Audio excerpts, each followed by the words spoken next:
wrestling like it's 1990, but unfortunately you're stuck with me in 2023.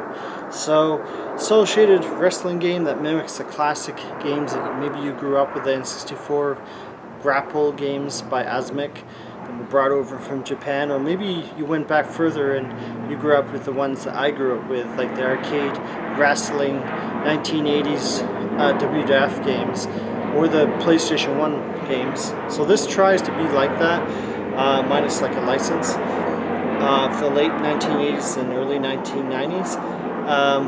There's typical grapple moves, punches, Russian kicks, lightning bolts, someone apparently fires stuff out of their eyes, clotheslines, body slams. What I thought was really neat is the different moves. You can do a move by pressing just the button. I think it's 2 or 3 moves that have buttons, and then you can push up or down and do like a different, stronger move that's, stronger, but it'll leave you wide open. So there's an element of strategy in a sense to this game. It has a really retro 1980s look and feel of the WCW, WWF early day video games. The game drops like these random basic power-ups that were these little funny little squares that just appear out of nowhere. I found it was more amusing. It kind of reminded me of, like, I don't know, Pac-Man or something. That gives you like extra strength or extra health. There's 30 plus wrestlers. You can make your own, which is probably like the highlight of this game. You can upload your own textures. I think someone uploaded a pencil versus some soda pop drink. I don't know.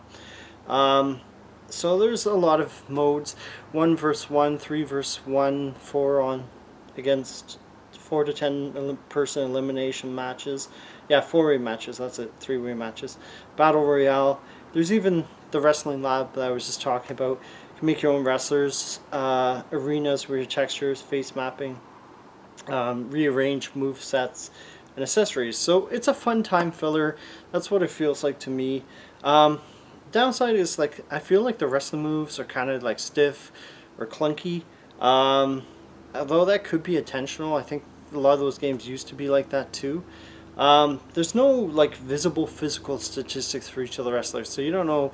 I actually won my first match. I was kind of surprised because the guy I was fighting, like a domino, like heavier wrestler, like Bam Bam Bigelow.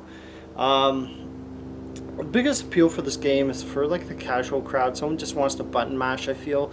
It's not really meant for anyone looking for something deep, at least right now. It's just, the game is simple with repetitive. While there is like an element of strategy involved, like depending on what moves and stuff, it's still pretty straightforward with like not much strategy or tactics. So it devolves into like the button mashing I was suggesting, which can be somewhat entertaining at the same time, especially if you have, I think you can have 4 players playing, so, and you can play online too, so I mean that's pretty cool. Not a lot of wrestling games you can do that.